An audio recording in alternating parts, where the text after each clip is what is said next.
they really have to manage their time, and more importantly, they have to manage the time of the reviewers. So the first thing they look at, they do a brief scan of your paper. They look whether you followed the guide for authors. If you've not followed the guide for authors, I think they see it as a lack of interest and they put it away and they reject it. They look at whether the English is good enough.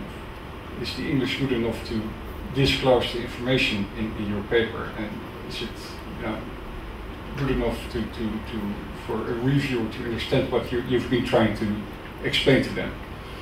I think the third thing that they look at is this paper within the scope of the journal?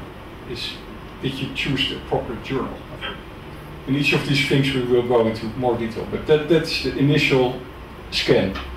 And I think we reject about 10% of the papers get rejected at that initial stage. So if the basic requirements are met, the editor assigns 2 reviewers.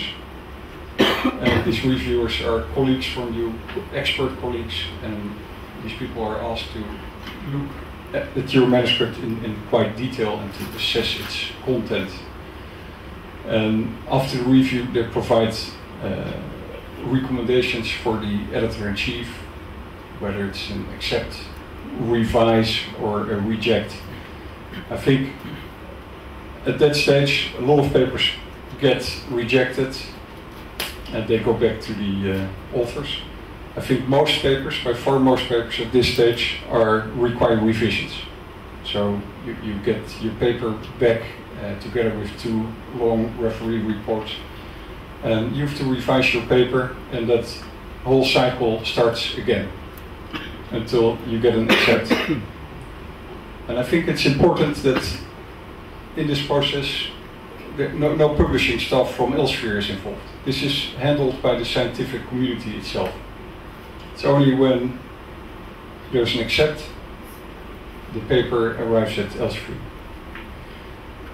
As I mentioned earlier, I think it's important to realize, and understand who the people are that are involved in the peer review process. These people are your colleagues, and they are not professional Elsevier staff. And they do this on top of their own research. And most of the times I always ask them, why do you want to do this? It takes so much time. They see it as a service to their community. They see it as a community service to